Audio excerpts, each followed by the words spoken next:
Employer branding ASN adalah bangga melayani bangsa. Nah, ini yang terpenting. Nah, inilah Bapak Ibu bahwa satu core value ASN adalah ada top down proses, bottom up proses, budaya kerja, talent mobility, perekat dan pemersatu bangsa dan budaya kerja. Ini yang penting. Nah, ini yang terpenting di sini. Nah, coba kita lihat di sini. Ragam fenomena. Kira-kira ini ada masalah apa di sini? Ada yang mau menjawab, ada masalah apa di sini? Coba Panjera lihat gambar ini sederhana ini. Jam itu udah jam 10 tapi masih tutup, Pak. Oh iya. Sehingga apa? Pelayanan apa yang tidak berjalan, Mas Agus? Pelayanannya terganggu itu, Pak. Jadi kan harusnya kan kalau ASN misalkan jam 7 buka, harusnya jam 7 sudah buka. Jadi itu antriannya mengular dan masyarakat banyak yang kecewa itu, Pak. Terutama ini instansi terkait dengan kesehatan ya. Itu urgent sekali sih harusnya bisa tepat waktu. Oke, terima kasih, Mas Agus. Ada yang lain mengomentari gambar ini? Saya Pak, mungkin saya mau bisa Ya, Pak untuk monggo mencoba Pak. Mas Gunarto. Oke, terima kasih atas waktunya Pak. Ini menurut saya jadi tentang pelayanan Pak, tentang pelayanan di suatu puskesmas. Ketika waktu sudah menunjukkan jam 10, tapi dari petugas pelayanan itu belum membuka kantornya atau membuka puskesmasnya ini, sehingga pelayanan terhadap masyarakat itu terganggu. Terutama itu Oke. dari yang pertama itu dari pelayanan ibu hamil, terus yang kedua itu dari orang sakit atau mau periksa mungkin check up atau gimana, terus yang ketiga itu nenek-nenek yang cucunya mungkin atau ibu yang Ya, bawa bayi, terus yang terakhir itu juga mungkin mau pemeriksaan perut atau gimana. Jadi ya, ya. pelayanannya yang belum ini sih Pak, belum terlaksana dengan baik. Baik, Demikian Pak. berarti ini dilihat dari segi berorientasi pelayanannya kurang, gitu. Bagus Pak Gunarto dan Pak Agus tadi.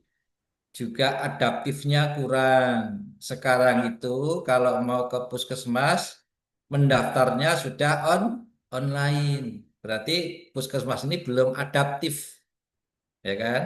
Belum adaptif. Nah, itu seperti itu ya, cepat saja. Baik, gambar nomor 2. Siapa yang mau komentar? Sebutkan nama.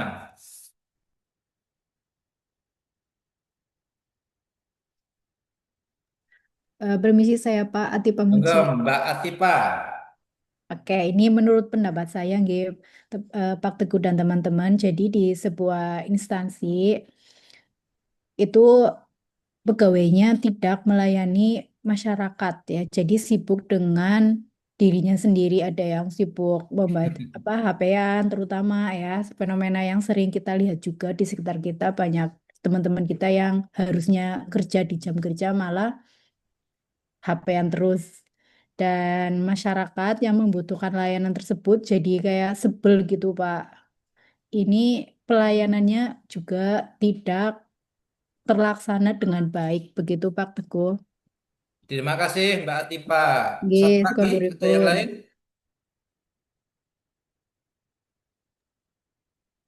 Saya Pak, Ya, berorientasi pelayanan mana yang tidak jalan, berakhlak mana yang tidak berjalan. yang berorientasi pelayanan Pak. Jadi Hmm, pelayannya kurang prima dan kurang ramah nggih. Ini ya, belum ada pelayanan. ya. Kemudian tidak akuntabel Pak. Hmm. Jadi tidak bertanggung jawab atas kepercayaan yang sudah diberikan pada para ASN ini karena mereka tidak melayani dengan baik. Kemudian kurang harmonis ya. Ini karena tidak peduli dengan adanya konsumen atau eh, warga yang perlu dilayani ini mereka tidak peduli begitu, Pak. Jadi kurang harmonis juga. Baik. Mungkin itu saja, Pak. Terima kasih Terima Mbak kasih. Hesti, Octavia. Mbak Hesti guru atau apa ini? Guru, Pak. Di Man satu Boyolali. Imam 1 Boyolali. Baik, gambar ketiga.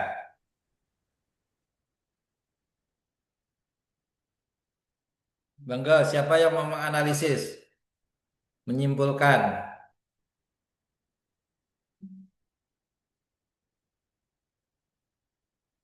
Ini ada kasir, ada orang bijak taat pajak.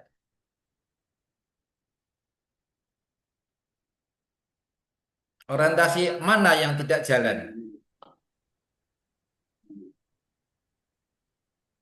Ada yang berpendapat? Mas Jihad? Saya Pak, Ye. Y, Y. Ini menurut saya ini dalam penerapan berorientasi pelayannya kurang. Mm-mm. Kemudian ada catatan bahwa ini seakan-akan yang didahulukan orang yang memiliki uang dalam tanda kutip, Pak. Bagus, satu sudut pandang. Terima kasih, Mas Jihad. Ada lagi? Saya Pak, Ya, menurut Alfiatul.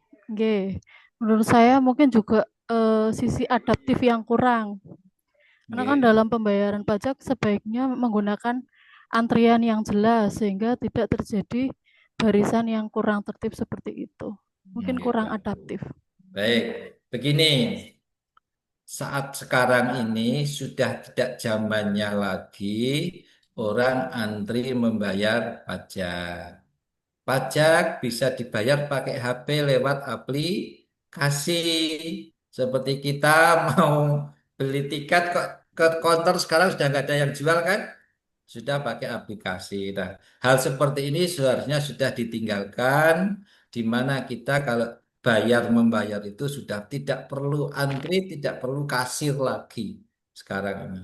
Nah, ini yang perlu ditiru ketika panjenengan nanti bertugas sesuai dengan tupoksi masing-masing. Nah, inilah yang disebut dengan permasalahan-permasalahan yang tidak adaptif, tidak berorientasi pelayanan, tidak kompeten ya dan sebagainya. Nah, ini masih menjamur di lingkungan birokrasi Indonesia. Jadi maaf ya, birokrasi itu secara teori bagus, tapi prakteknya itu perlu perjuangan. Ya, panjenengan semua itu yang yang harus memperjuangkan. Kadang kita akan baik, tetapi di situ arusnya sudah berbeda. Kita kadang-kadang terbawa arus. Nah, itu yang perlu kita jaga di situ. Kita harus punya prinsip, harus punya ya keyakinan dan harus punya prinsip yang bisa ditegakkan. Nah, coba terakhir ini gambar ini. Monggo siapa yang mau komentar?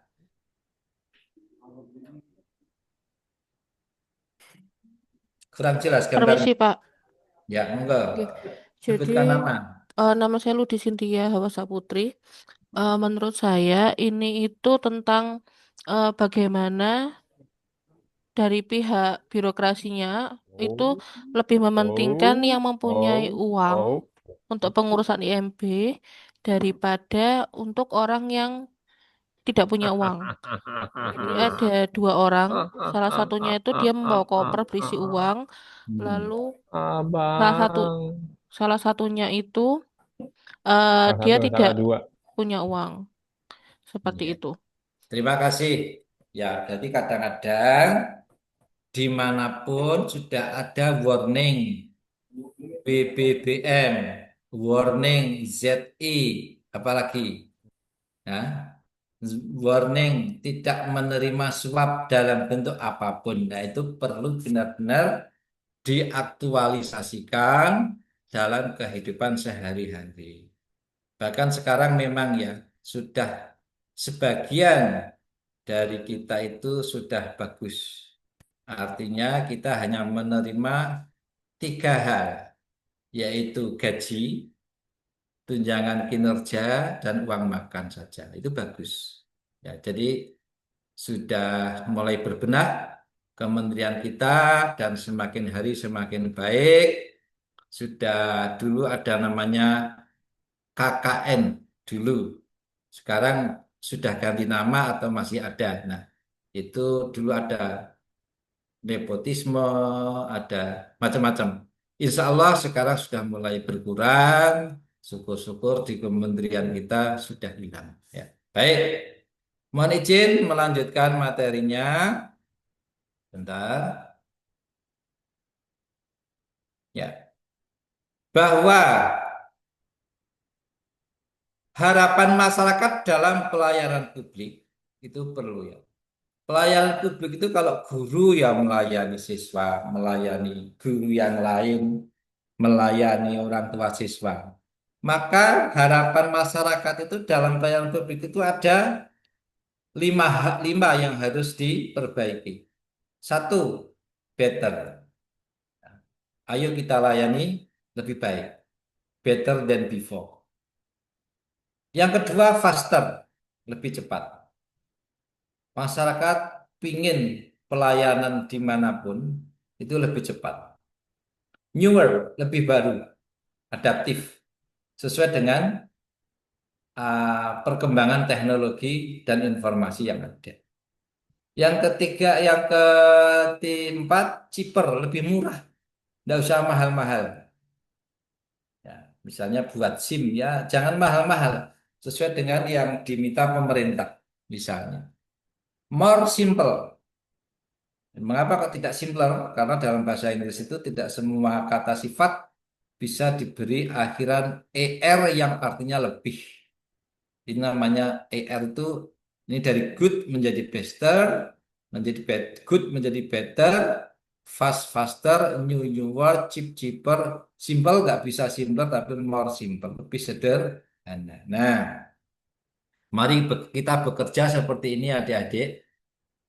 Better, faster, newer, cheaper, more simple.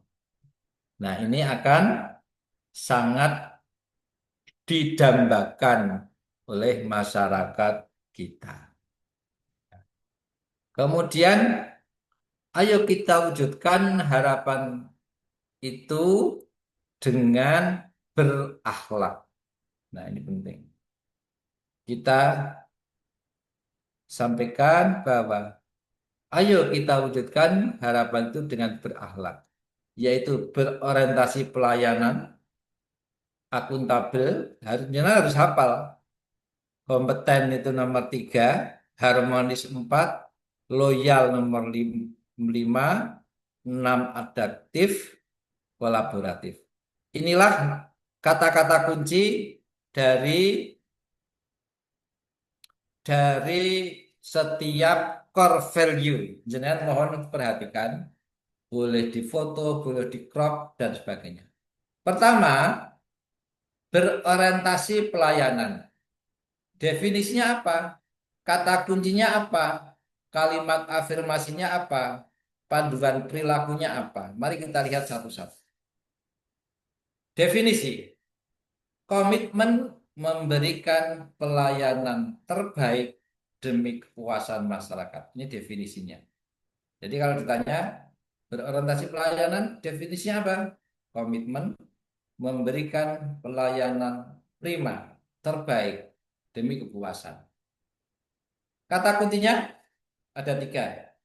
Responsivitas, segera memberi respon, segera memberi jawaban. Kualitas, berilah layanan dengan kualitas yang bagus. Kepuasan, pelanggan, siswa, orang tua, calon jamaah haji, calon pengantin merasa puas akan pelayanan. Kalimat afirmasinya, kami berkomitmen memberikan pelayanan prima demi kepuasan masyarakat. Ini kalimat afirmasinya. Kode etik panduan perilaku, nah di sini. Memahami dan memenuhi kebutuhan masyarakat, ramah, cekatan, solutif, dan dapat diandalkan, melakukan perbaikan tiada henti. Nah, ini adalah berorientasi pelayanan. Yang kedua, akuntabel. Definisinya, bertanggung jawab atas kepercayaan yang diberikan. Kata kuncinya, integritas, konsisten, dapat dipercaya, transparan. Kalimat afirmasinya, kami bertanggung jawab atas kepercayaan yang diberikan.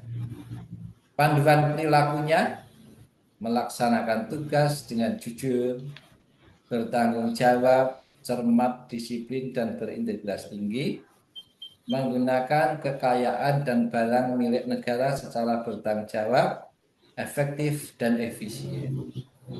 Kemudian tidak menyalahgunakan kewenangan jabatan. Inilah core value yang kedua, yaitu akuntabel. Yang ketiga, kompeten. Apa yang disebut dengan kompeten?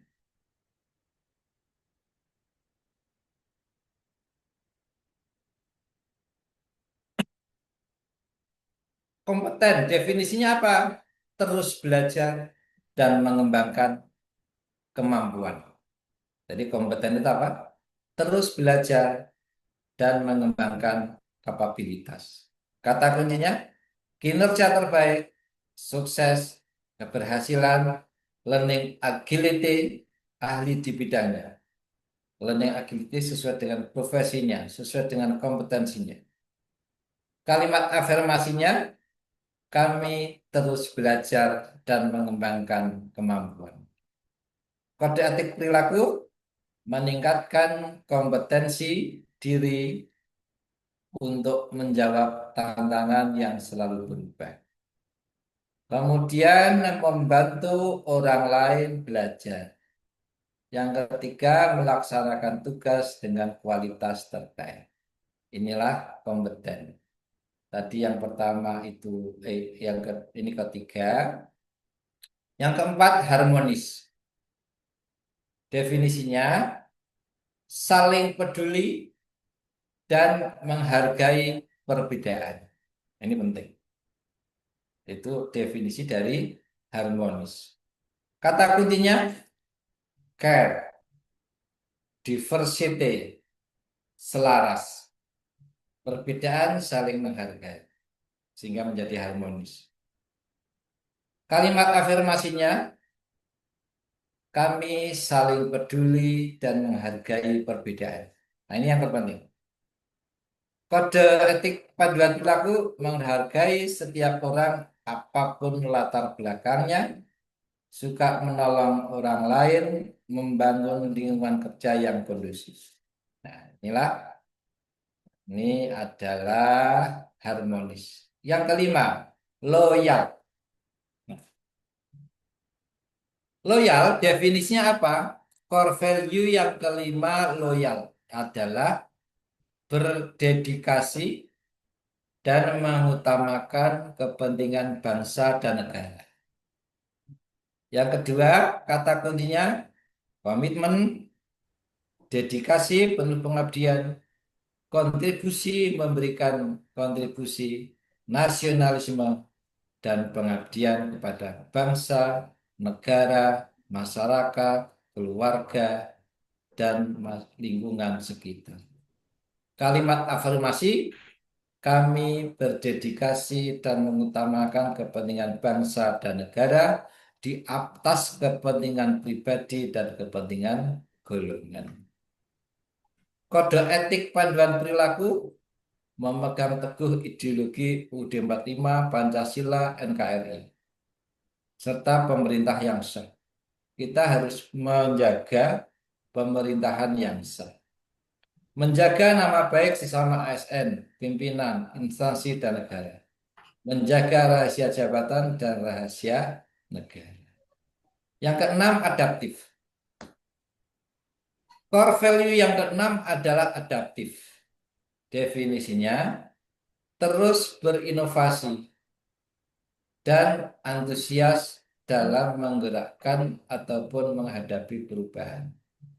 Kata kuncinya, inovasi, antusias, proaktif. Ketika ada TIK yang baru tentang aplikasi, segera inovasi. Antusias menanggapinya, proaktif mencarinya. Kalimat afirmasi, kami terus berinovasi dan antusias dalam menggerakkan ataupun menghadapi perubahan. Kode etiknya, cepat menyesuaikan diri, menghadapi perubahan, terus berinovasi, dan mengembangkan kreativitas, bertindak proaktif. Kolaboratif yang terakhir. Definisinya, membangun kerjasama. Kata kuncinya, kesediaan bekerja sama. Sinergi untuk hasil yang lebih baik. Afirmasinya, kami membangun kerjasama yang sinergis. Perilakunya, memberikan kesempatan kepada berbagai pihak untuk berkontribusi, terbuka dalam bekerja sama untuk menghasilkan nilai, menggerakkan pemanfaatan berbagai sumber daya untuk tujuannya. Itulah Bapak Ibu, adik-adik, tentang kesimpulan perilaku yang perlu diterapkan di dalam core value nilai-nilai berakhlak yang terdiri dari 7 hal. Oleh karena itu nanti kerja kelompok, nanti adik-adik silakan diisi ini untuk sebagai kesimpulan dan juga berilah 1 atau 2 contoh perilaku panjenengan sesuai dengan tugasnya. Jenengan misalnya berorientasi pelayanan, misalnya menyiapkan RPP untuk kegiatan pembelajaran sesuai dengan kebutuhan siswa, sesuai dengan kalau dulu KD, sekarang CP dan seterusnya, misalnya seperti itu. Ya, nanti dibagi tugasnya dari 5 orang itu siapa. Kemudian adik-adik, ini tidak usah dulu. Yang kedua, nanti adik-adik mencari video, ya. Carilah video, ya. Ini silakan adik-adik dianu dulu di apa? Oh ini itu, Pak. Bentar. Ini tadi yang tugas ini, ya, seperti ini ya, boleh difoto adik-adik, di crop. Nah ini tugas 1.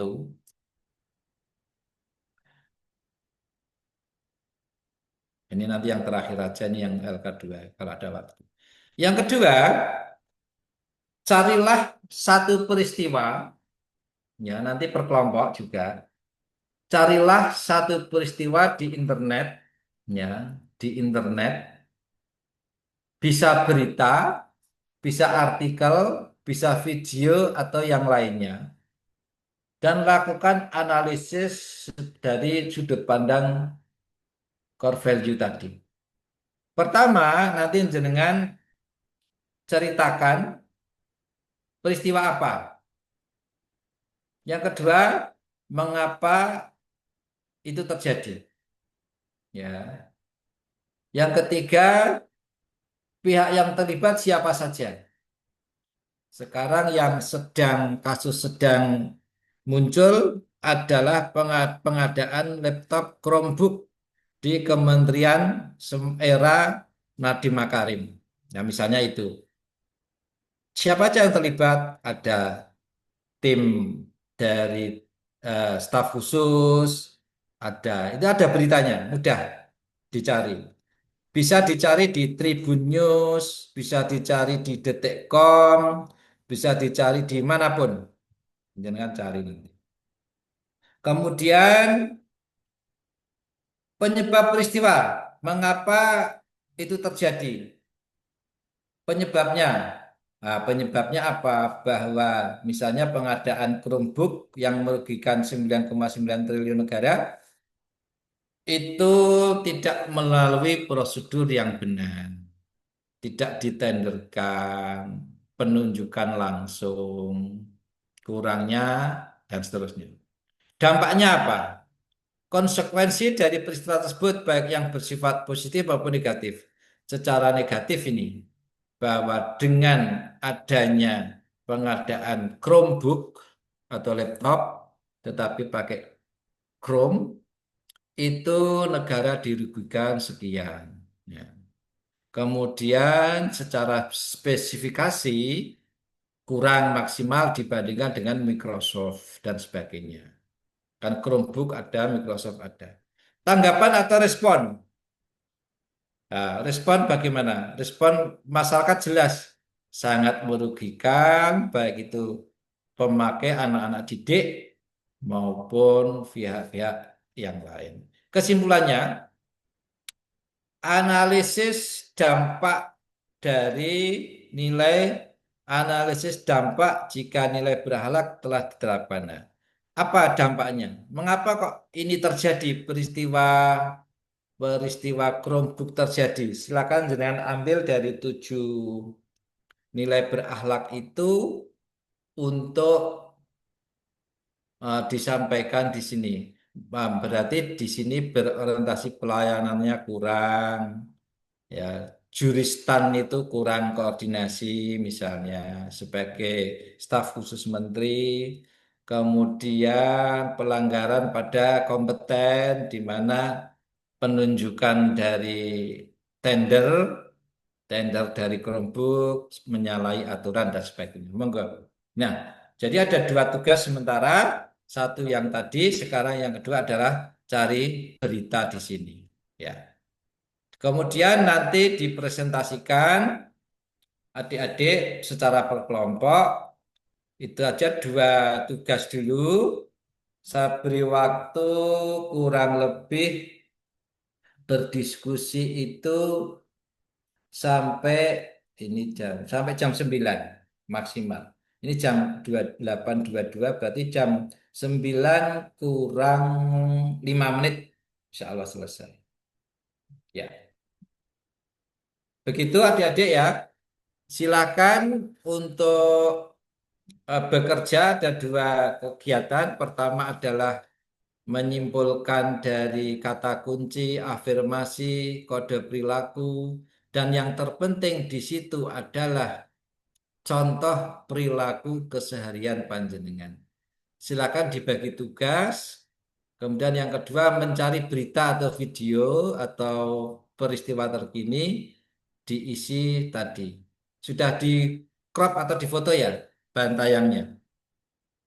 Baik, silakan Pak Molasin Mbak Dwi dibuat apa namanya? Dibuat Break room. break room kelompok 1 menjadi Dua. 2, kelompok 1 A dan B, kelompok 2 juga ngaten Mas. Oke, Oh, sudah. ya. Tinggal masuk peserta bisa langsung masuk ke kelompok 1A, 1B, 2A, 2B. Oke. Jam 9 kembali ke main room ya. Ya, oke. Oke, monggo. Monggo selamat bekerja. Pak Teguh nanti akan berkunjung dari room 1 ke room lain. Selamat beraktivitas. Terima kasih Pak Molasin, Mbak Dwi, Mbak Oke. dan yang lain. Monggo.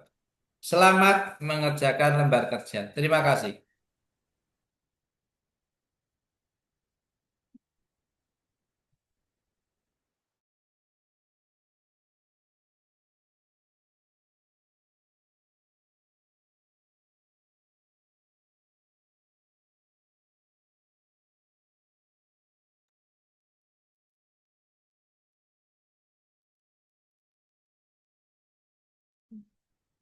Kita mau pakai isu apa ini, Mbak? Enaknya.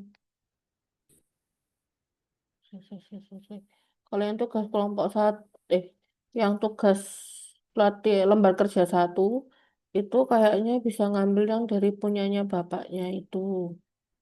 Kalau yang studi kasus mau ambil isu apa, Kak?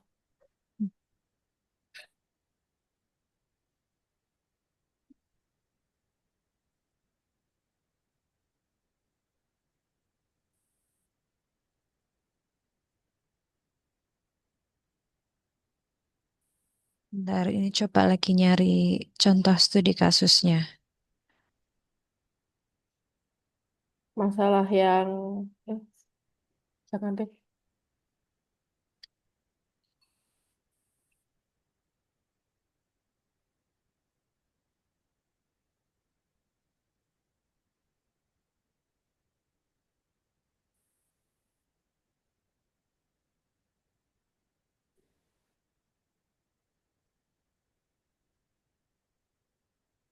Paling kayak isu-isu korupsi itu paling gampang.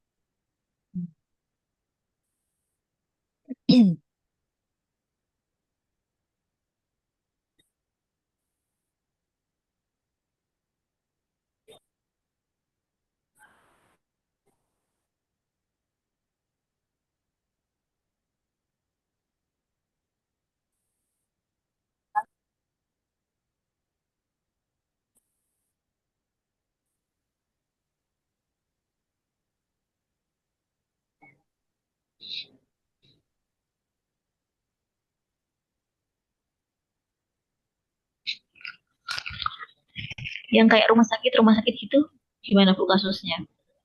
Wah, Maksudnya rumah sakit, layanan rumah sakit.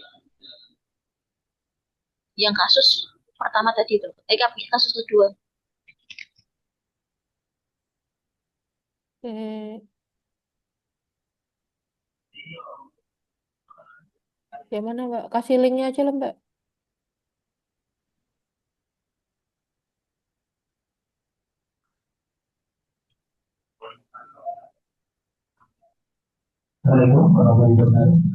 Di link itu kalau yang isunya Kemenak katanya mulai tahun 2029 Kemenak tidak lagi memegang mandat sebagai pelaksana ibadah haji.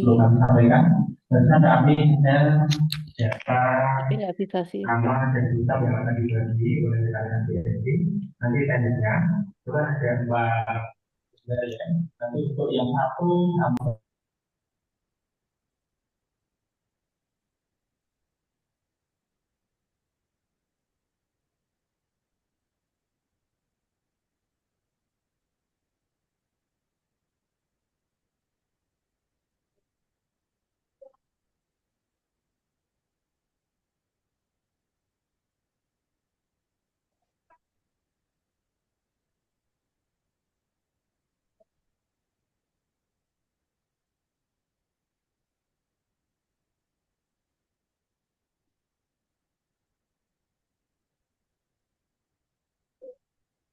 Ini kok kadang diaktifkan tadi, lepas setengah dan kalau mereka ini urutan kampus ada malah begini. Tengah jadi kalau nomor kereta jadi seperti rasanya itu bagus, bagus. Si Pak kalian lah, jadi jangan aku. Oh, baik, aku sekarang.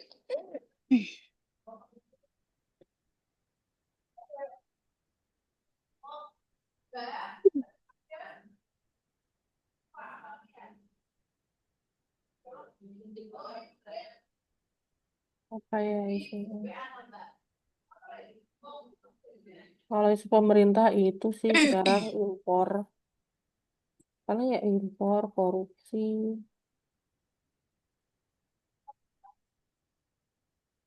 RKUHP.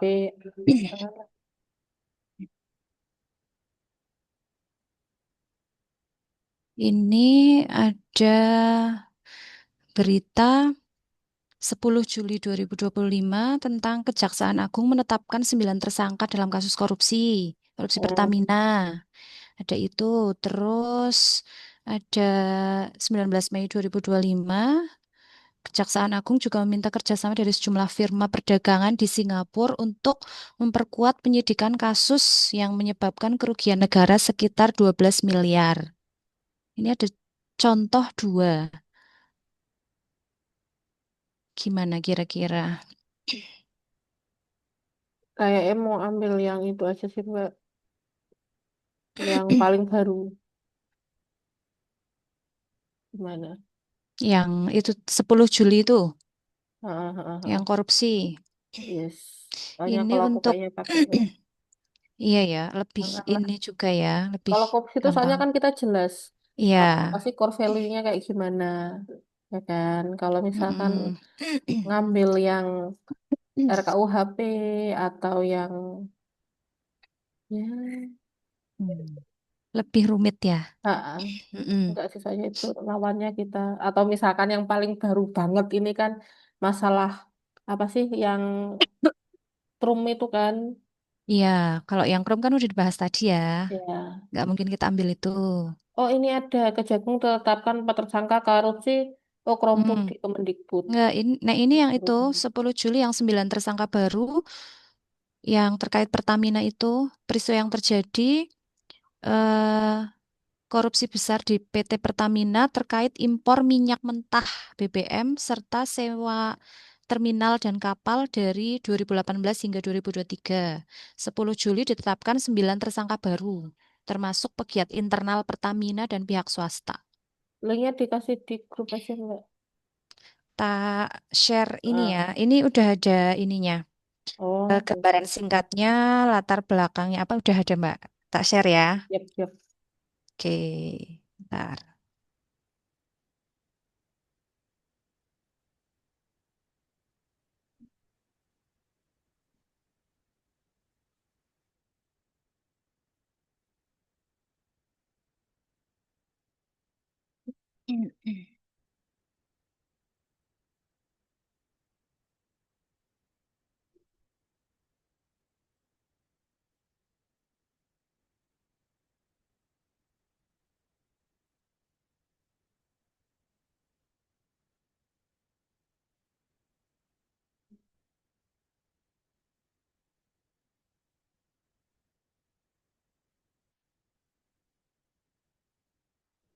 Ntar ya.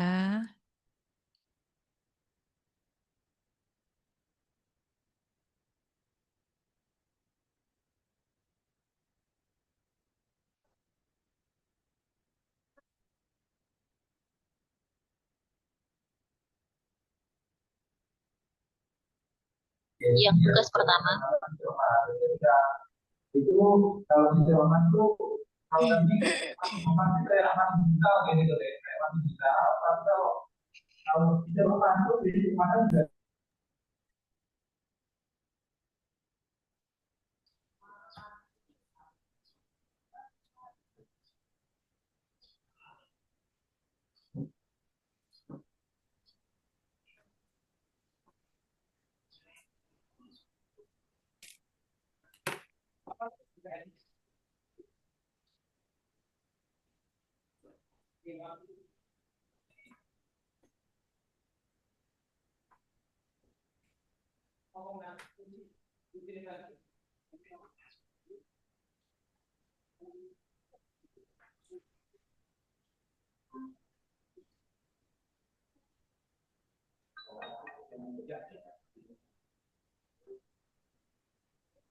Itu udah tak kirim.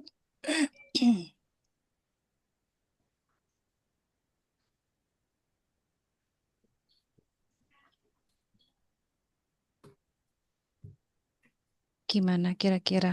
Monggo dibaca dulu. Hmm. Pak aku. Sembilan tersangka, aksi.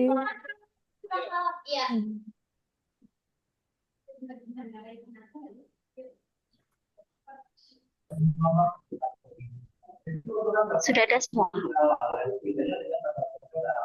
Kalau kami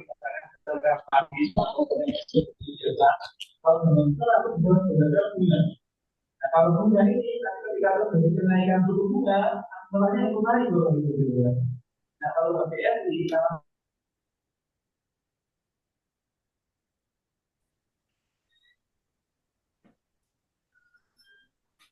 Tugasnya Mbak itu kayaknya udah bagus.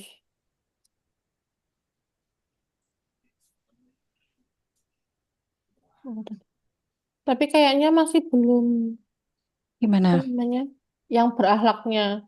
Soalnya Yang kayaknya itu mm, asumsi bapaknya itu kan maksudnya kan kurang di apa ya berintegritas loyalitasnya atau mm. mungkin kayaknya kurang di Ya, paling kita nambahin itu ya berarti ya. nambahin itunya aja sih. Oke.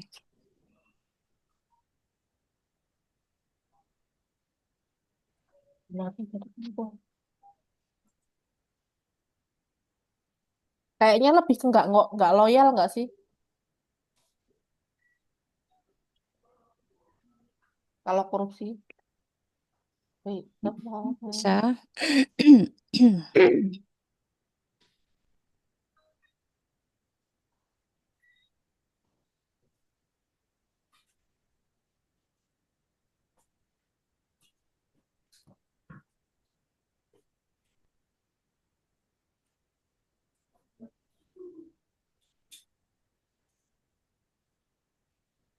nggak loyal, nggak akuntabel.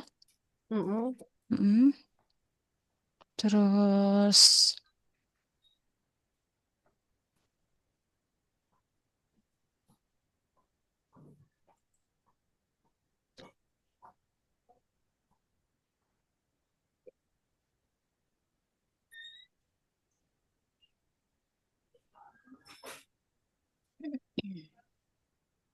Bu, ini untuk tugas yang satunya, kalau sambil dikerjakan gimana?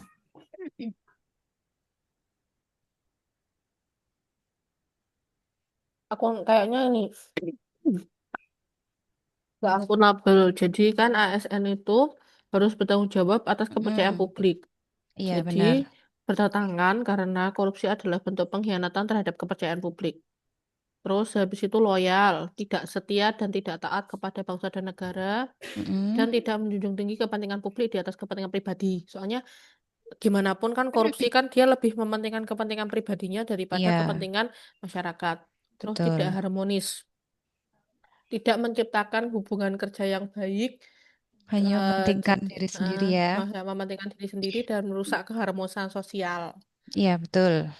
Berarti kita ambil 3 itu aja. Mm-mm. Terus tadi yang akuntabel itu berarti ditambahkan yang berarti tidak menyajikan pertanggungjawaban sesuai data dan fakta yang ada gitu ya. Hmm. Tidak transparan dalam Mm. mengelola keuangan dan kewenangan. Iya, betul. 3 itu berarti ya. Oke.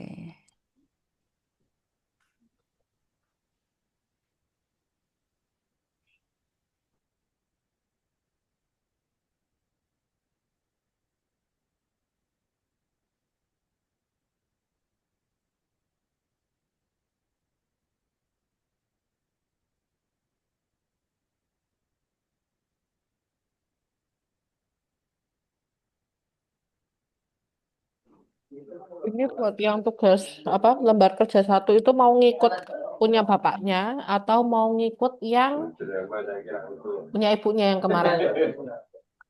Isinya sama sih kayaknya ya, Mbak. Iya sih. Isinya sama.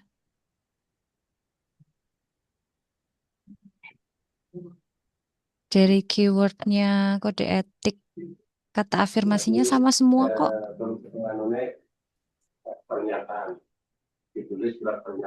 Sama plug ya, Mbak ya?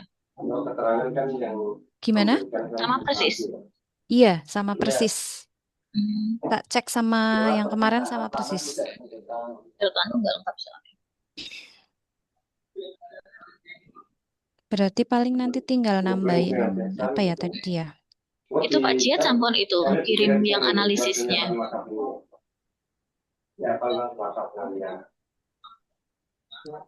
Tinggal nambahin yang contoh implementasi di tempat kerja. Oh iya. Iya kan?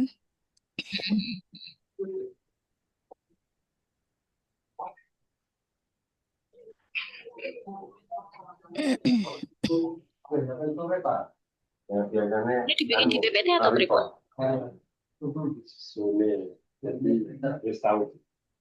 Kalau iya kita ini aja, apa share link lagi aja, bikin bareng-bareng hotel. Boleh. Di PowerPoint-nya kita ini poin-poinnya aja kali ya.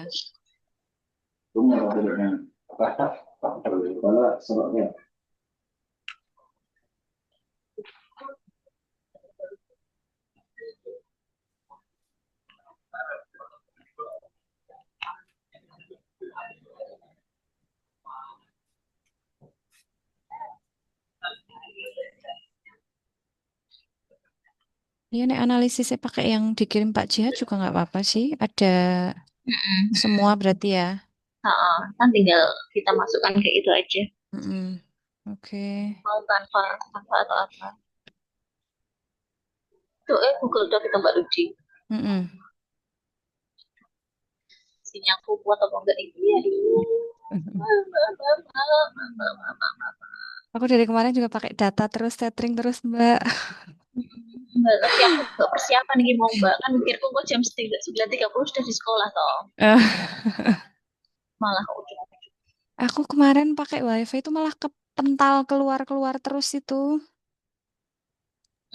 Yang kemarin sore itu. Ketar-ketir ya aku.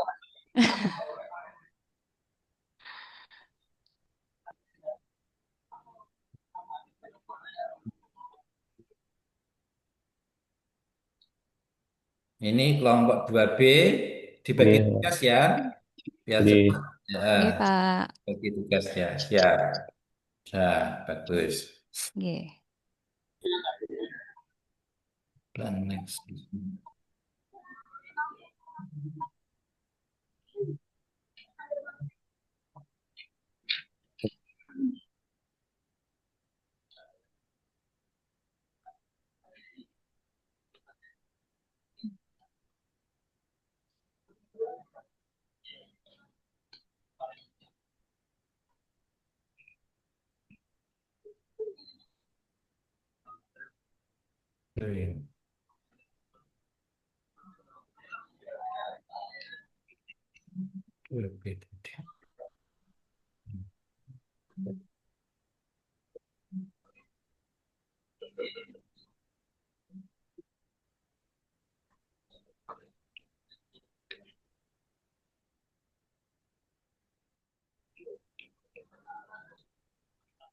Kemudian November ternyata sama-sama apa? Nah, seminggu. Iya. Berapa seminggu? Ini yang Oktober yang sebelum mana? Belum. Oh, enggak ikat jadinya bagaimana? Apa jadinya? 21 jari. Mau berapa? Yang mau kok jadi itu? 21 jari Mbak Ariana. Ada berapa? Dari itu sih, sekarang ya dari itu 6. Kan salah. Ya, biasanya dikirim waktu Pak Propik terus pulang ke mau. Oh, ya. Sesuatu itu.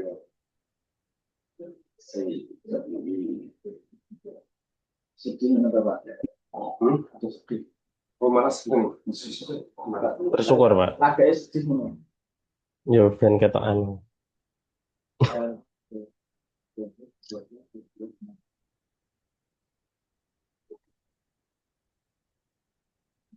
Tolong inputnya sendiri ya, Pak.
Perjuangan saya kita kok tahu. Siapa? Aku udah pikir ya bisa tahu. Wah, enggak. 2007 ya.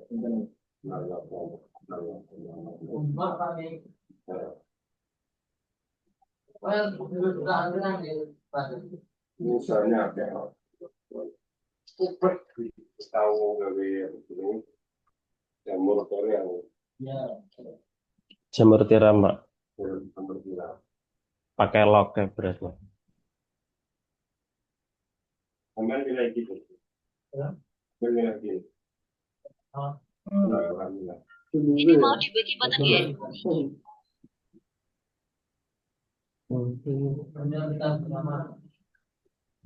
Ini aku. Ini di bawah. Kali sama.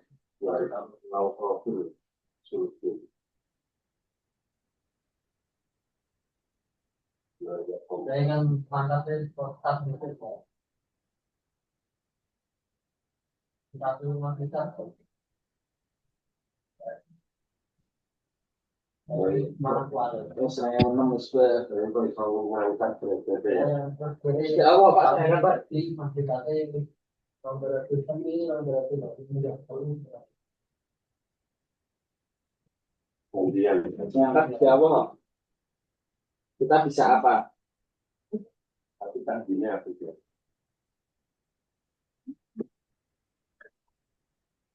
Kepala sekolah juga yayasan.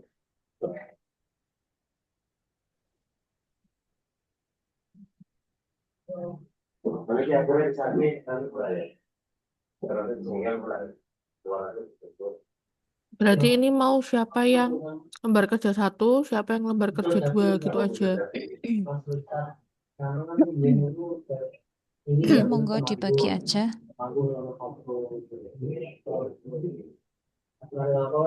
Iya Bu, dibagi aja Bu. Itu sekalian dibikin PPT aja Pripun. Ini waktunya sudah ini ya, mepet ya.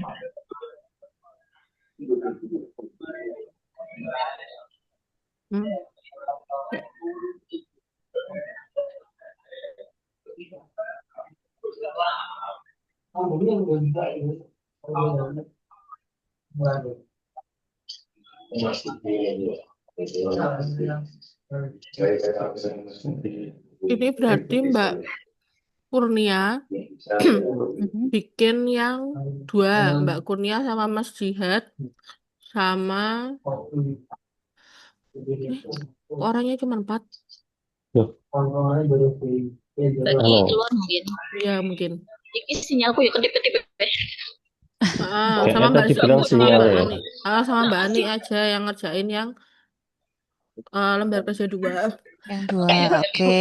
Lembar kerja 1 aku Mbak sama Mbak Nia Kiki tolong aja. bikin ini ya Mbak, link untuk PPT-nya ya Mbak. Kita kolaborasi Mbak. Aku bisa buka apa enggak gitu.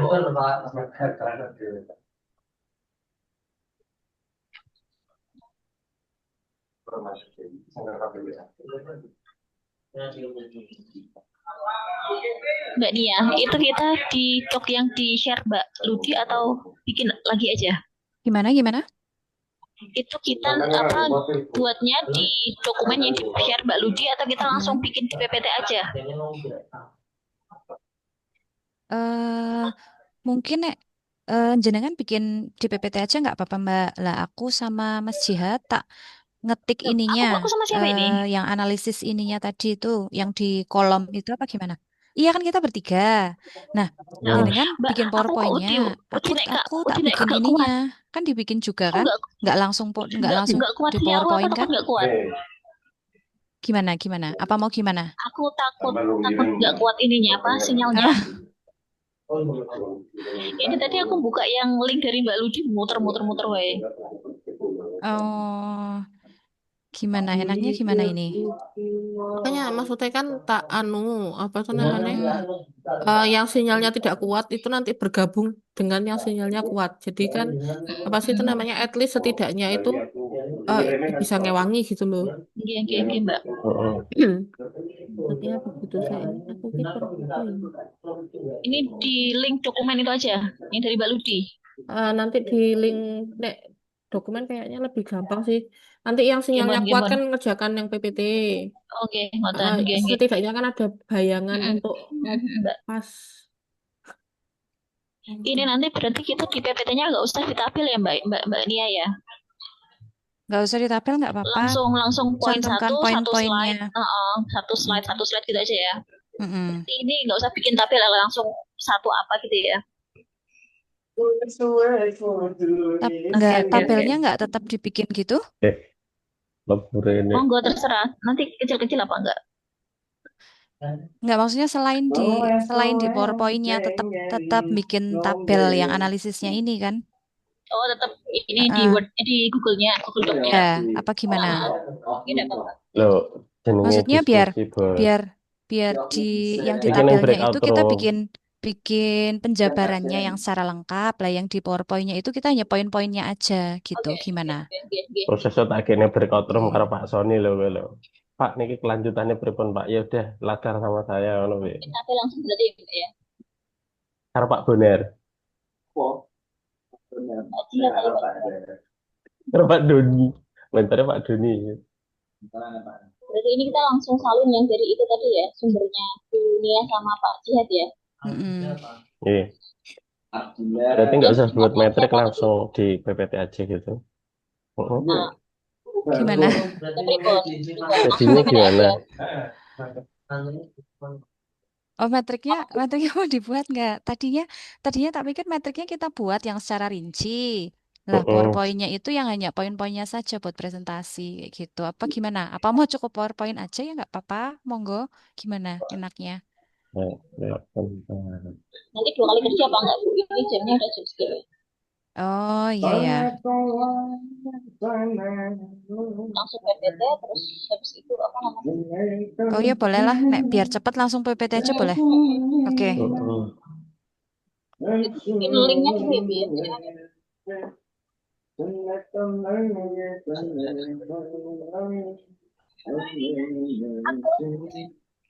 Mbak aku tak izin sih ya. Mbak ini yang Pak Jihad aku izin dulu sebentar. Oh ya. Dipanggil sudah. Oke.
Belum kuat jadi mau.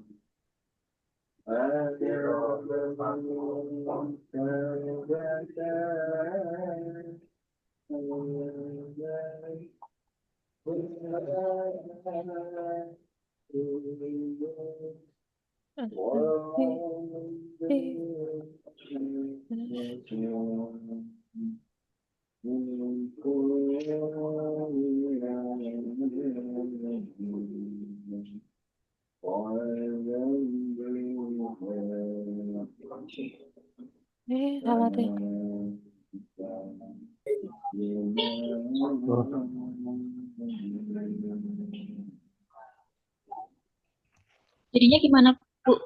Pak Jihad? Di PPT? Ini lagi berbuat, tinggalnya dikit coba nanti. Tapi masih polos ya. Nggak yang Di share linknya aja nanti kita bikin bareng-bareng.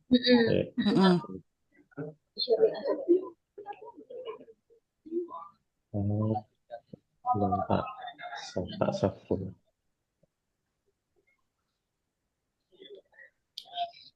Aduh, bateraiku Kak.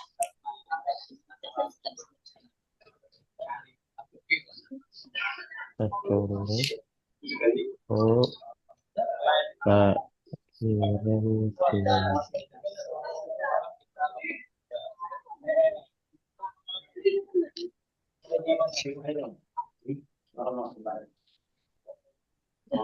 Soalnya aku pakai orang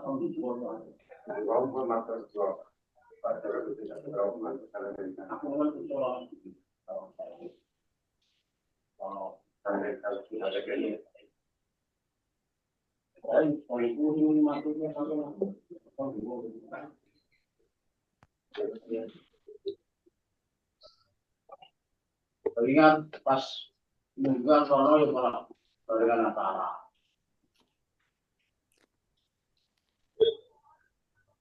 Ini sama ngomong gimana?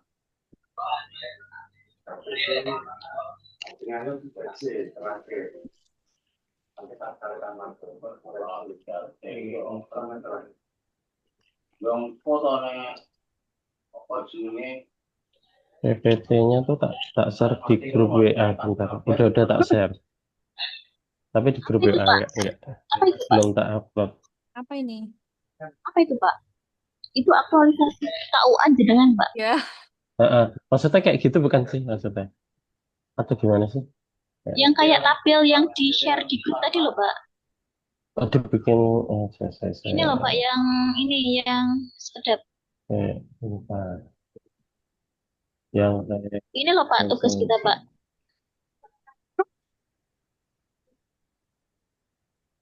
Itu toh, betul toh, Bu? Bu Ya. Soko? Ukurnya. Ya, bentar. Oh, Tabelnya no. seperti itu, Pak. Oh, alah, Duh, latar belakang. Oh, ini bukannya yang video itu ya? Bukan.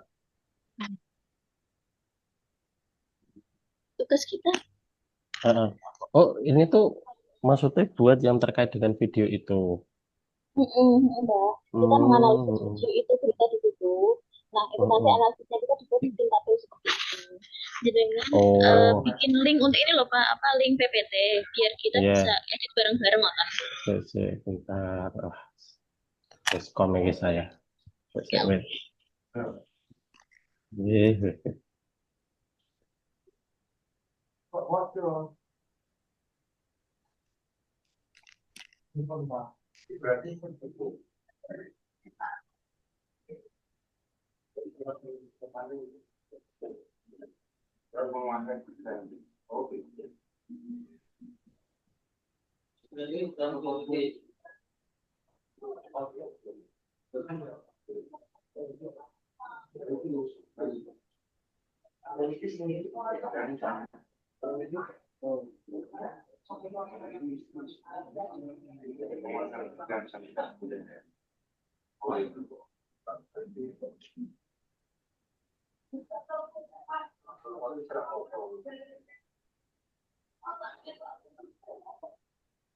berarti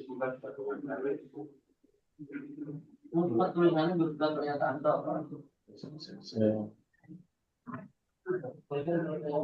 Bukunya ini tadi yang ini lagi gimana? yang kita dapat tadi udah lengkap, berarti ya tinggal menyalin aja nanti ya. Iya, ini lagi tak coba ini ya, nanti tak share link Canva ya. Iya. Bentar. Semoga kuat ya, Bu, sinyalnya ya. Aduh. Iya ya, sinyal ya. Berarti ketemu Mbak Upi di Kemenang apa? Setelah ini tuh malah P3K sepapi ke sini, aku udah malah dewean. Aduh. Itu bisa sih senang. Mbak.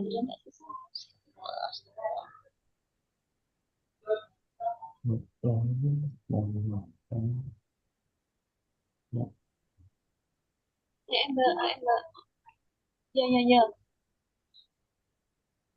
Ya aku dewean lagi. Iya. Lama aku itu pembelajaran, Mas.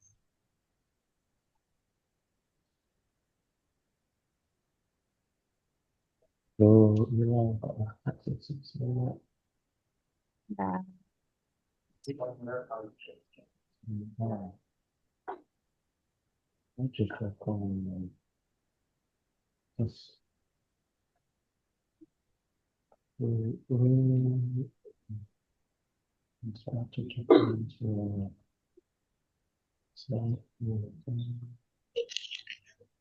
Itu ya. Coba kita bikin bareng-barang. Baru bikin ininya tok.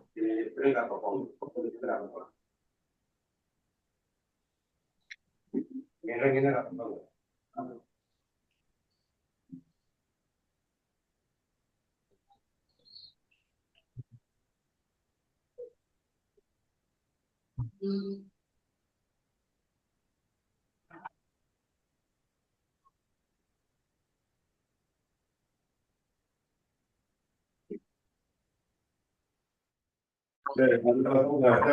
ada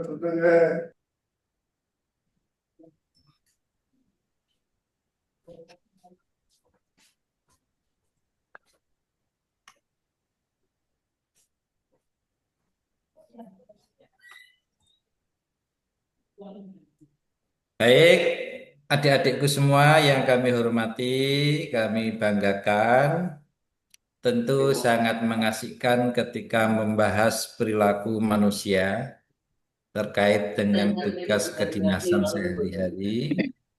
Ini kan nanti termasuk Dengar saya adik-adik? syarat pengajuan Halo? lapor Iya, ke Pak. BPN. Dengar ya? Iya. Dengar Bu Kurnia? Dengar, tapi kayak Dengar, remuk Iya. banget, Pak. dengar, Oh. Pak. Lemah pas sekali sebentar. Mungkin volumenya kurang. Noise, Pak. Banyak suara masuk.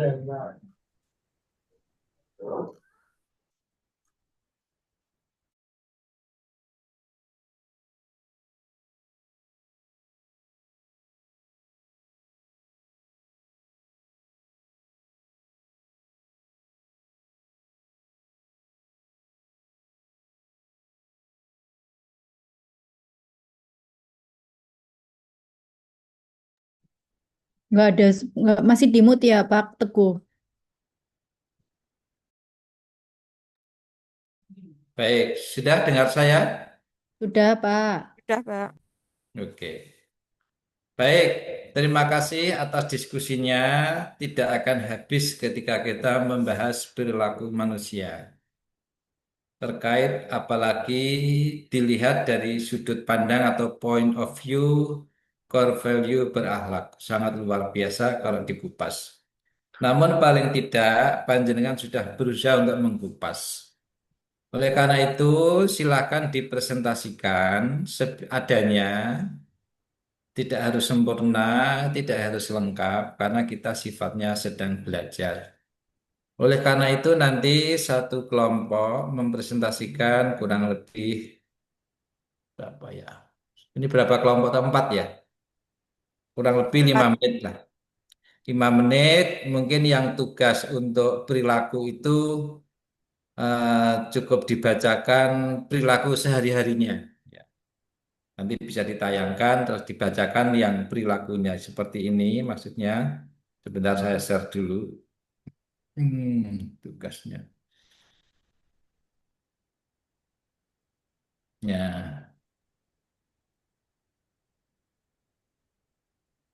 Uish. Bisa dilihat share-nya? Bisa ya? Bisa, Pak. Misalnya, ini nanti yang tugas video itu bacakan secara cepat dari peristiwa secara baik, jelas. Kemudian yang ini, yang tugas pertama tadi, ya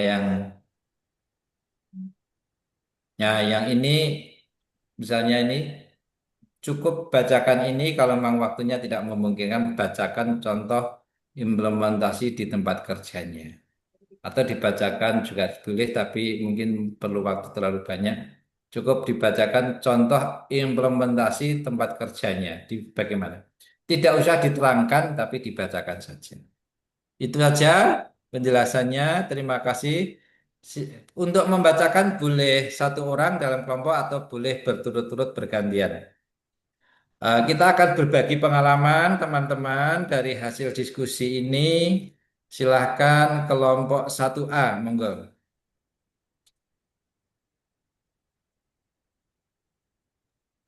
Disajikan dua-duanya sekaligus saja.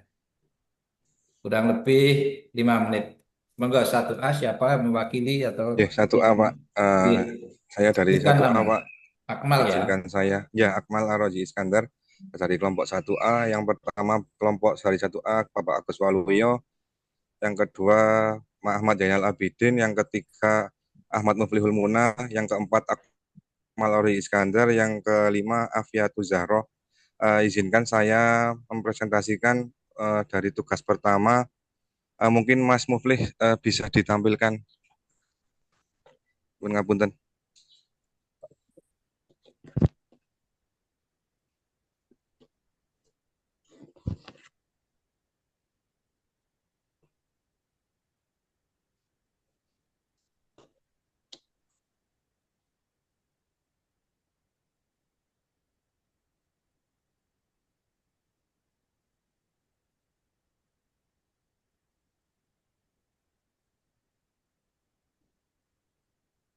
Sudah muncul belum ya?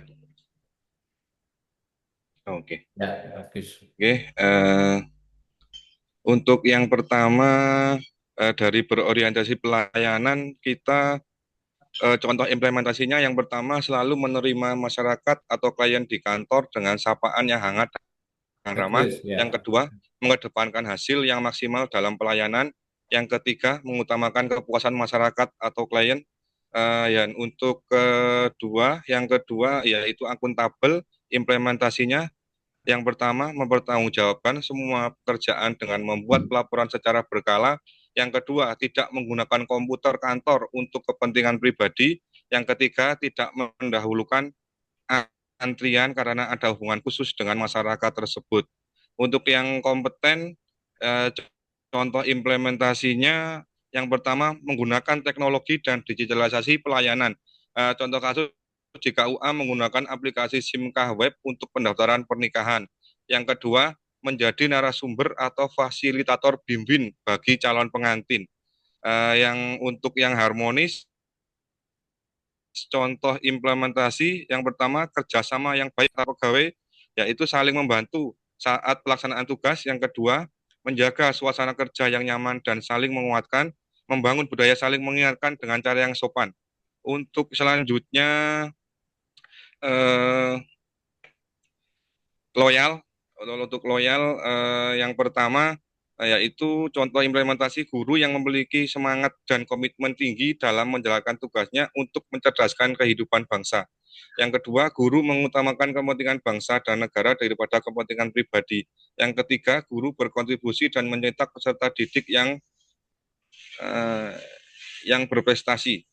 Untuk yang selanjutnya, adaptif. Contoh implementasi yang pertama, guru tidak terpaku pada satu metode atau pendekatan, melainkan fleksibel dan responsif terhadap perubahan, baik itu perubahan dalam diri siswa, lingkungan belajar, maupun perkembangan teknologi. Yang kedua, guru antusias mengikuti berbagai pelatihan teknologi baru guna mendukung inovasi dalam pembelajaran. Yang ketiga, guru bersikap proaktif mencari informasi terkait perubahan yang terjadi. Yang ketujuh, untuk kolaboratif, contoh implementasi yang pertama melibatkan wali murid dalam setiap perencanaan pembelajaran, proses dan evaluasi pembelajaran. Yang kedua, menugaskan komite sekolah sebagai jembatan komunikasi antara wali murid dan sekolah dalam rangka pengawasan dan mendukung program-program sekolah. Sekian dari saya. Terima Baik, kasih. untuk videonya, analisis Videonya videonya, akan dipaparkan oleh Bapak Agus Waluyo. silakan Pak Agus Waluyo.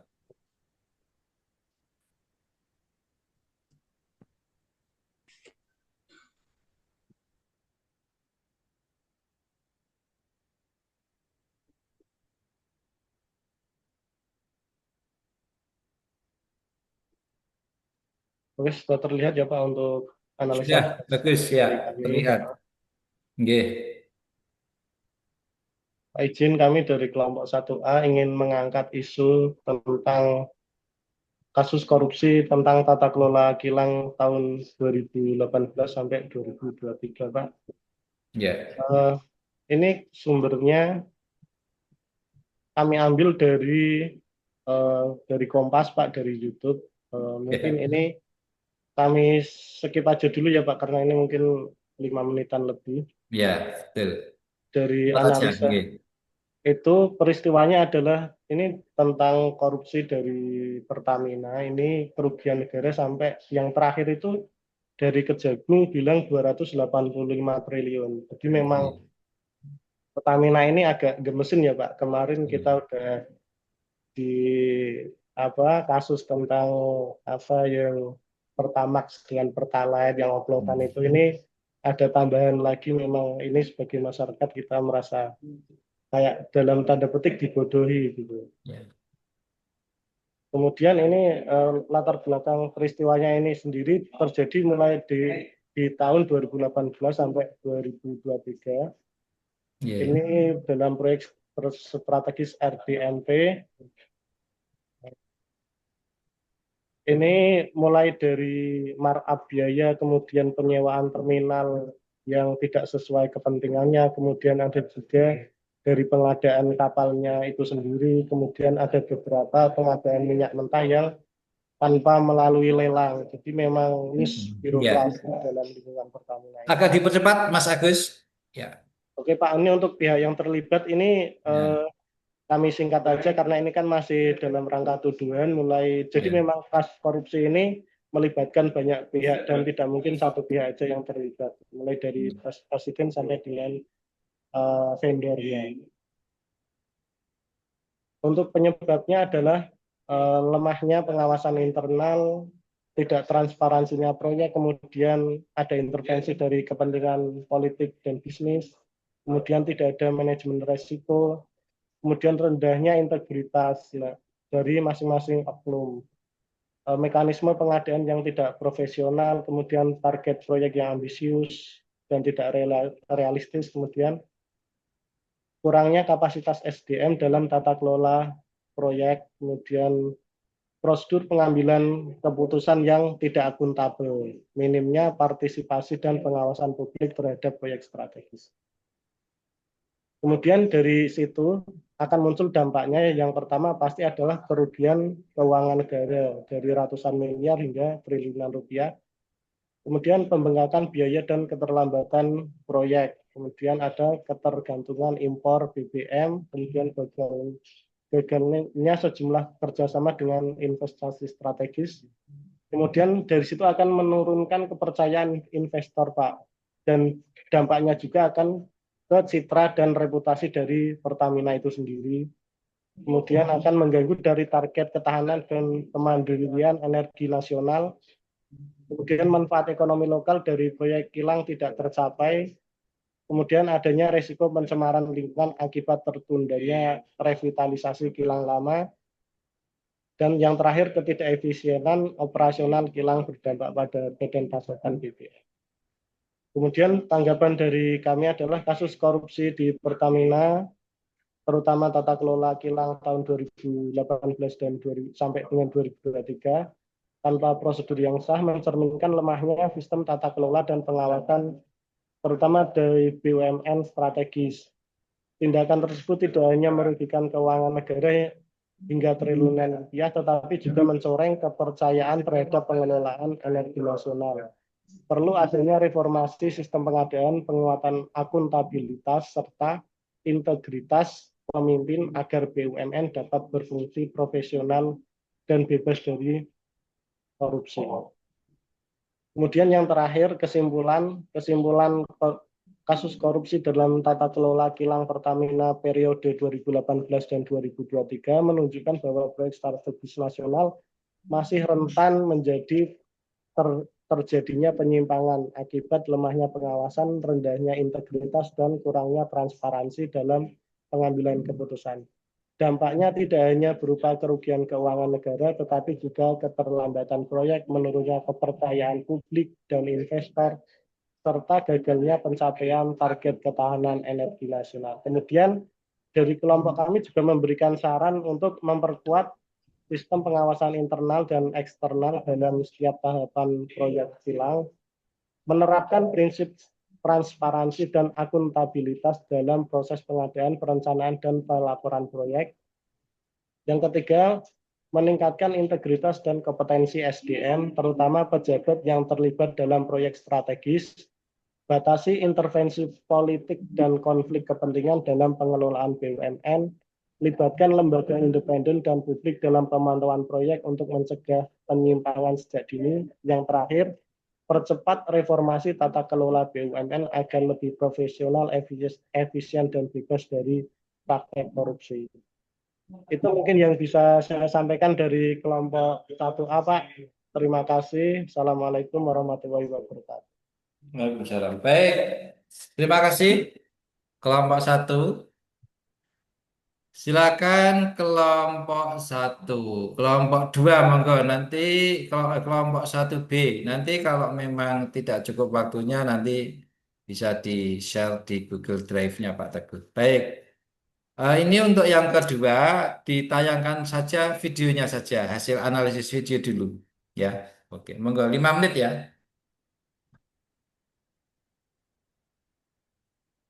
Silakan Mbak kelompok Atipa 2. dulu, Mbak Ya. Atipa dulu monggo videonya, Mbak. Ya, videonya aja ya. Salah cepat ya, Mbak, 5 menit. Oke. Jadi Ringkas sendiri. untuk kelompok 1B, video yang diangkat itu adalah mengenai ini. Sebentar. Aduh, mana ya?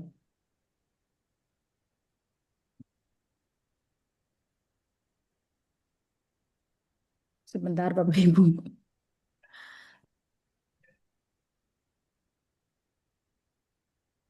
Jangan grogi Bu Atifah. Enggak, aku Oke ya, jadi ini judul beritanya adalah terlibat judi online, Satgas deteksi rekening dan kantongi daftar nama ASN ya. Nanti Bapak Ibu boleh dilihat sendiri beritanya. Nah, secara garis besar, peristiwa tersebut itu melaporkan bahwa Satgas Pemberantasan Judi Online telah mendeteksi dan memblokir rekening milik ASN yang terindikasi digunakan dalam aktivitas judi online.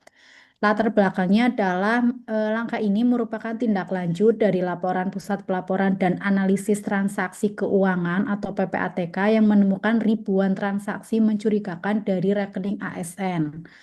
Pihak yang terlibat dalam pemberitaan tersebut adalah Satuan Tugas Pemberantasan Judi Online, kemudian PPATK, Bareskrim Polri, ASN yang terlibat, dan pemerintah daerah dan juga kementerian yang terkait.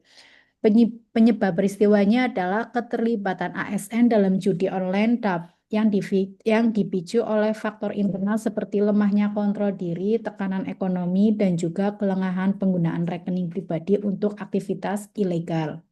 Dampak dan akibatnya adalah pemblokiran rekening ASN yang terindikasi potensi penyitaan dana jika tidak diklaim, ancaman sanksi disiplin dan pemecatan, rusaknya citra ASN dan instansi pemerintahan, dan juga hilangnya kepercayaan publik.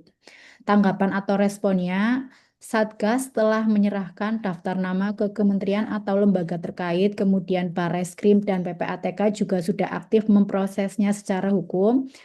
Dan terakhir, pemerintah mendorong kepala daerah untuk menindaklanjuti sesuai ketentuan ASN. Kesimpulan dari berita tersebut yaitu kasus ini menyoroti pentingnya integritas ASN sebagai pelayan publik. Ketegasan penindakan menjadi wujud nyata menjaga marwah institusi negara. Rekomendasinya ada 5. Yang pertama, memperkuat pengawasan internal di tiap instansi. Yang kedua, edukasi dan sosialisasi tentang sanksi keterlibatan dalam judi daring atau judi online. Ketiga, percepatan proses hukum terhadap pelanggar. Keempat, penerapan sistem deteksi dini transaksi mencurigakan. Dan yang terakhir, koordinasi aktif antara pusat dan daerah dalam penegakan disiplin ASN. Begitu Pak Teguh dan teman-teman. Terima kasih Mbak Atipa, Muji, dan kelompoknya. Bagus, luar biasa. Itu Semoga menginspirasi kita bahwa kita ASN harus peka terhadap peristiwa-peristiwa yang betul-betul sangat perlu perhatian secara nasional, regional, maupun daerah. Baik, terima kasih. Luar biasa. Silakan kelompok 2A.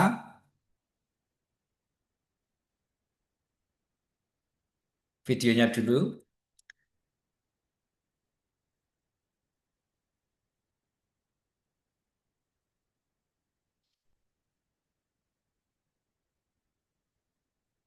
Halo, kelompok 2A, monggo.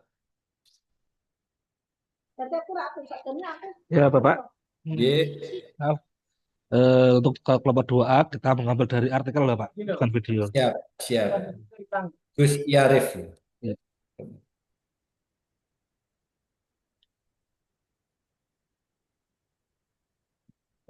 Kan mulai.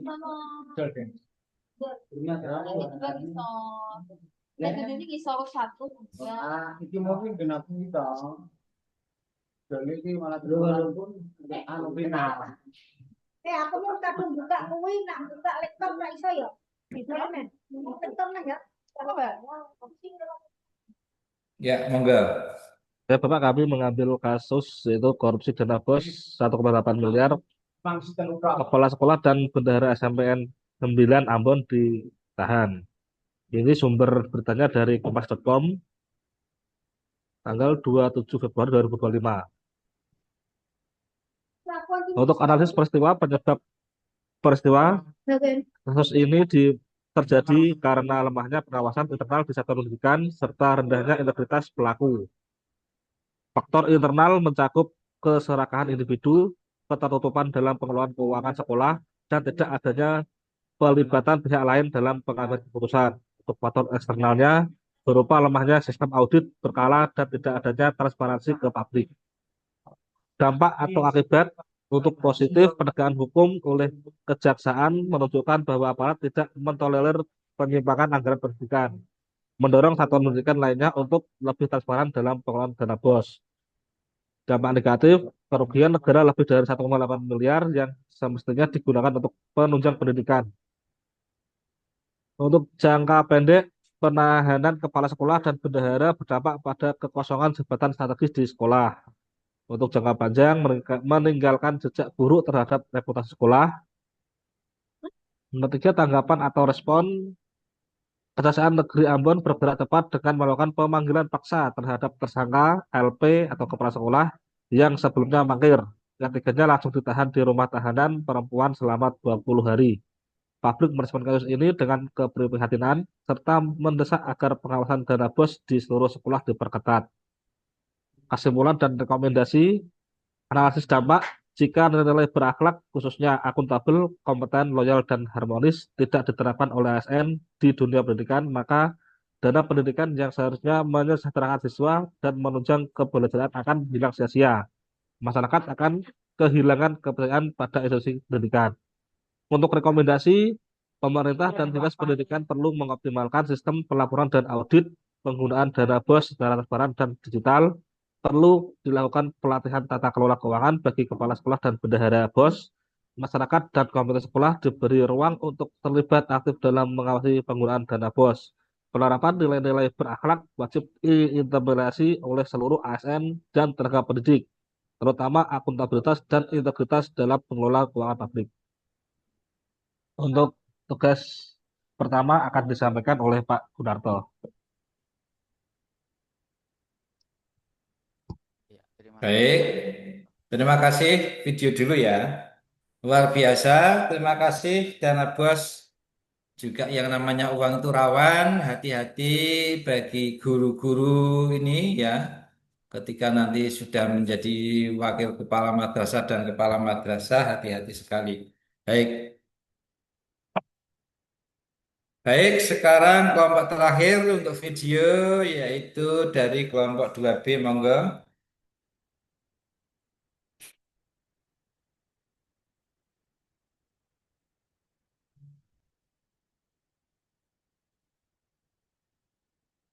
Assalamualaikum warahmatullahi wabarakatuh. Waalaikumsalam, Mbak Nggih, Pak. Uji. Iya, Pak. Ya. Cynthia, nggih. Ini saya akan memberikan presentasi mengenai lembar kerja 1 tentang contoh implementasi berakhlak di tempat kerja. Oke, secara cepat ya. Nggih. Yang pertama, ini saya butuh share screen atau tidak, Pak? Boleh, ya, boleh tidak. Oh, nggih, nggih, nggih. Nggih ya, Pak ya. Yang pertama, contoh implementasi berorientasi pelayanan adalah menyapa masyarakat dengan ramah dan sopan saat melayani di loket atau layanan online. Yang kedua, mendengarkan kebutuhan masyarakat dan memberikan solusi cepat, jelas, serta tidak berbelit-belit. Yang ketiga, membuka ruang kritik dan saran untuk menindaklanjuti untuk meningkatkan kualitas layanan. Yang keempat adalah merespon permintaan data media dengan sigap. Yang kelima, menyediakan konten informatif yang dibutuhkan masyarakat, misalkan hasil riset, rekomendasi kebijakan, dan lain-lain. Dan yang keenam adalah meningkatkan kualitas kanal komunikasi publik. Ini saya sebagai humas nggih Pak di Balai Diklat, Balai Litbang. Lalu Balai untuk Litbang. nggih, Semarang. nggih, Balai Litbang Semarang. Nggih. Untuk akuntabel, yang pertama adalah melaporkan hasil pekerjaan secara transparan sesuai SOP.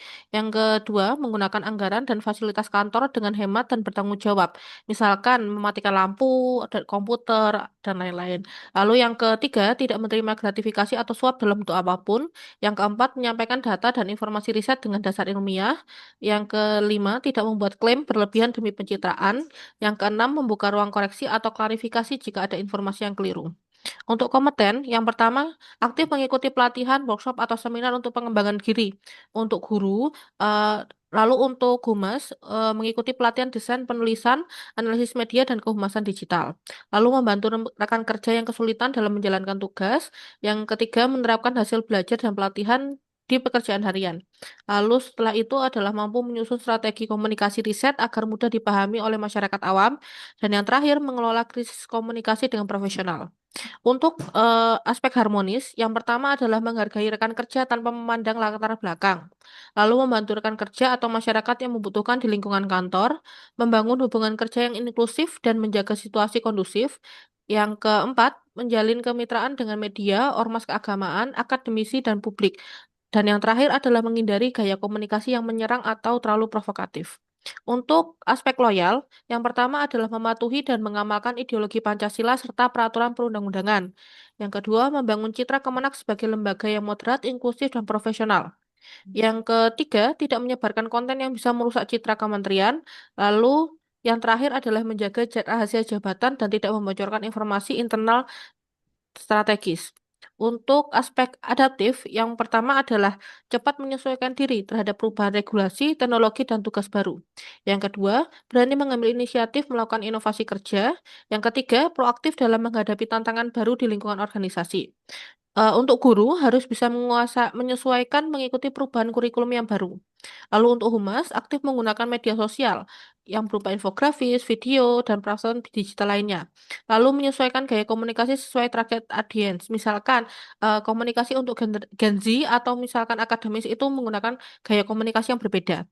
Lalu yang terakhir adalah cepat merespon isu publik yang muncul termasuk hoax.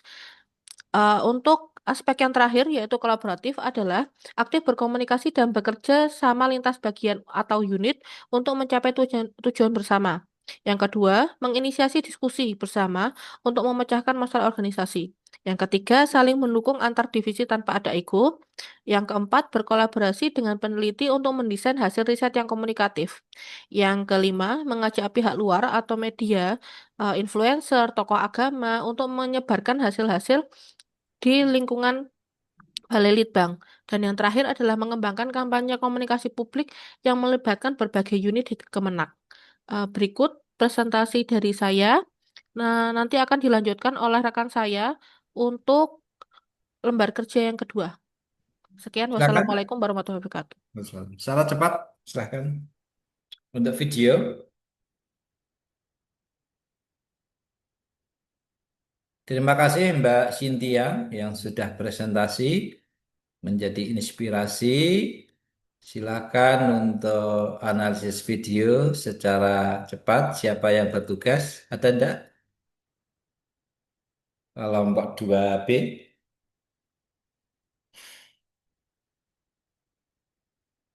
Siapa Mbak Cynthia yang mau menampilkan videonya?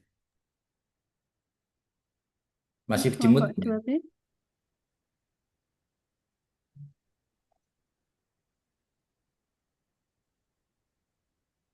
Oke, Mbak. Ya, Mbak Dwi yang muncul ini. Oke, Pak. Kelompok 2B, silakan masih satu presentasi kelompok video.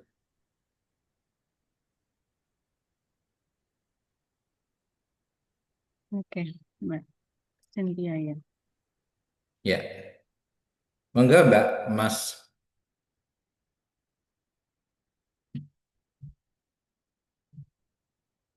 Yang pertama, untuk tugas kelompok 2B, kita yang identifikasi peristiwanya adalah kasus korupsi. Kejaksaan Agung Indonesia telah menyelidiki kasus korupsi dugaan korupsi besar di PT Pertamina terkait impor minyak mentah, BBM, serta sewa terminal dan kapal dari tahun 2018 hingga tahun 2023. Pada tanggal 10 Juli ditetapkan 9 tersangka baru dan kerugiannya mencapai 285 triliun. Lalu gambaran singkatnya adalah manipulasi impor minyak mentah di BBM yang melalui markup volume impor dan harga, sehingga tidak sesuai dengan kualitas. Lalu ada praktik sewa kapal dan terminal impor yang dilakukan secara tidak transparan dan penuh potensi kolusi dengan trading firm asing. Lalu latar belakangnya adalah kebutuhan impor minyak mentah dan BBM untuk menjaga ketahanan energi nasional yang dimanfaatkan sebagai peluang kolusi dan pengembungan biaya. Dan lemahnya pengawasan internal dan eksternal di perusahaan BUMN besar seperti Pertamina yang memungkinkan manipulasi tata niaga impor. Lalu pihak yang terlibat adalah yang pertama Kejaksaan Agung sebagai penegak hukum, yang kedua 6 mantan eksekutif Pertamina dan vendor swasta, lalu adanya pihak asing yang dimintai keterangan. Penyebabnya adalah manipulasi volume dan harga impor minyak untuk mendapatkan keuntungan pribadi atau kelompok, adanya kolusi internal dan eksternal antara pejabat Pertamina, dan kurangnya transparansi dan akuntabilitas. Lalu akibatnya kerugian negara antara 193 triliun hingga 285 triliun. Lalu adanya krisis kepercayaan publik terhadap kelembagaan Pertamina dan tata kelola BUMN. Dan yang terakhir adalah gangguan efektivitas energi nasional yang menyebabkan biaya impor meningkat dan transparansi menurun. Lalu yang pertama, tanggapan dan respon adalah Kejaksaan Agung memproses ke penyidikan secara intensif, memeriksa ratusan saksi, dan Pertamina secara terbuka meminta maaf dan menyatakan akan memperbaiki sistem governance serta transparansi internal, serta penangkapan eksekutifnya. Lalu publik dan media menuntut audit independen dan pembaruan proses pengadaan migas BUMN.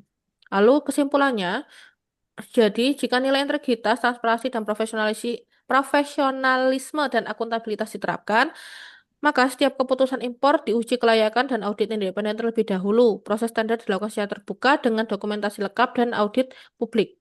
Lalu rekomendasinya, audit eksternal independen rutin atas tata niaga impor bahan bakar di Pertamina, portal publik terbuka mencakup daftar kontrak impor, harga, jumlah volume, dan pihak ketiga. Adanya sistem whistleblowing internal yang aman dan dihargai bagi pelopor indikasi korupsi, lalu pelatihan nilai-nilai berakhlak seperti jujur, bertanggung jawab, dan harmonis yang wajib diikuti oleh seluruh pegawai BUMN dan vendor. Dan adanya sanksi tegas terhadap perilaku korupsi dan kolusi sesuai hukum tanpa pandang bulu. Begitu dari kelompok kami. Kurang dan lebihnya Baik, saya mohon maaf. Wassalamualaikum warahmatullahi wabarakatuh. warahmatullahi wabarakatuh. Silakan stop share-nya. Oke, baik. Adik-adikku yang kami banggakan, hal yang panjenengan perlu renungkan adalah bahwa core value berakhlak itu di samping juga teori penting, namun yang juga tidak kalah pentingnya adalah penerapan dalam perilaku keseharian. Silakan adik-adik untuk dicermati, direnungkan tingkah laku, perilaku-perilaku core value yang seharusnya dan jenengan usahakan untuk diterapkan dalam menjalankan tugas keseharian sejak CPNS sampai nanti pensiun. Hal yang tidak kalah pentingnya adalah usahakan kurangi atau buang egosentris panjenengan. Utamakan pelayanan kepada orang lain, kepada customer panjenengan, sesuai dengan tugas pokok dan fungsi panjenengan masing-masing. Baik itu sebagai pranata komputer, sebagai jabatan fungsional guru, jabatan fungsional yang lain, jabatan fungsional umum dan tertentu, monggo silahkan. Kita kembali ke SOP masing-masing di setiap kantor, itu yang terpenting. Pembekalan agenda 2 ini adalah kaitannya dengan akhlak kita sebagai PNS yang di situ disebutkan sebagai core value.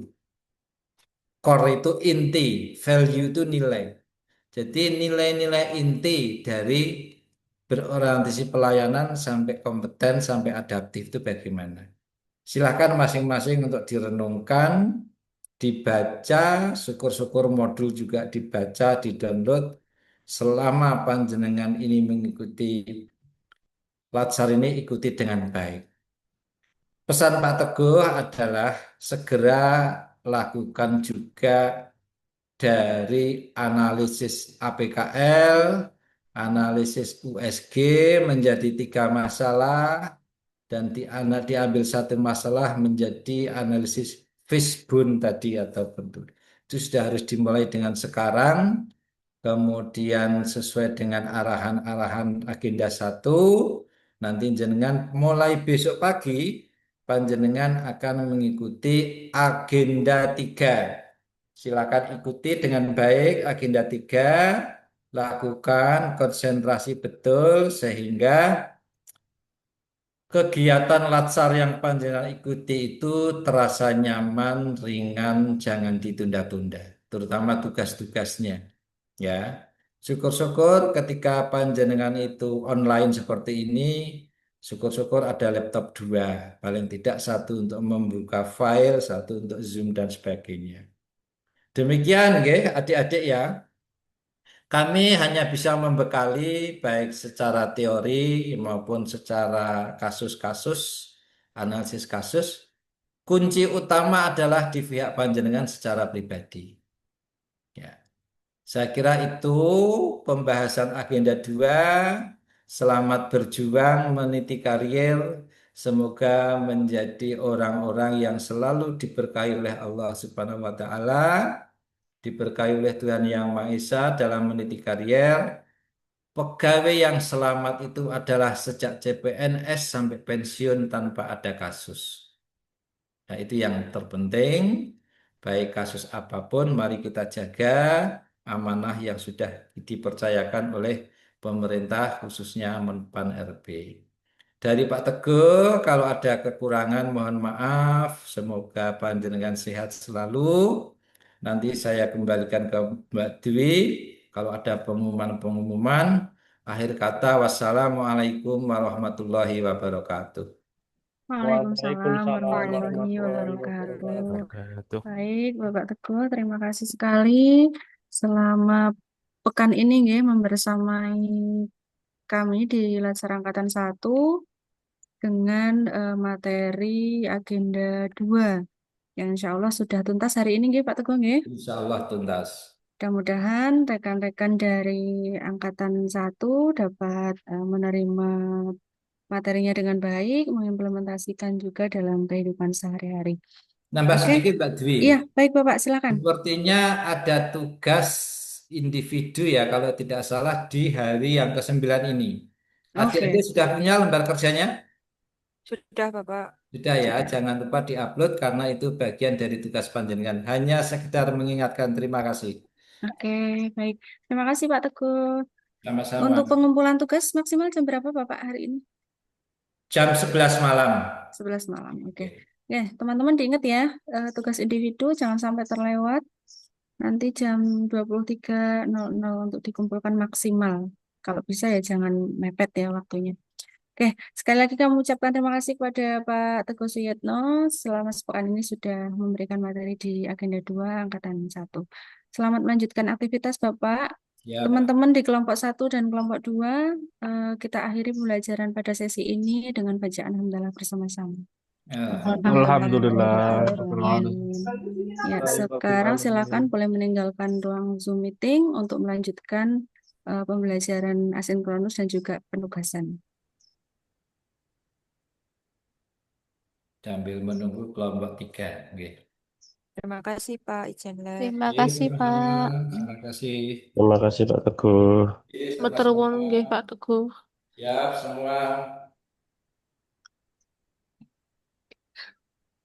Left.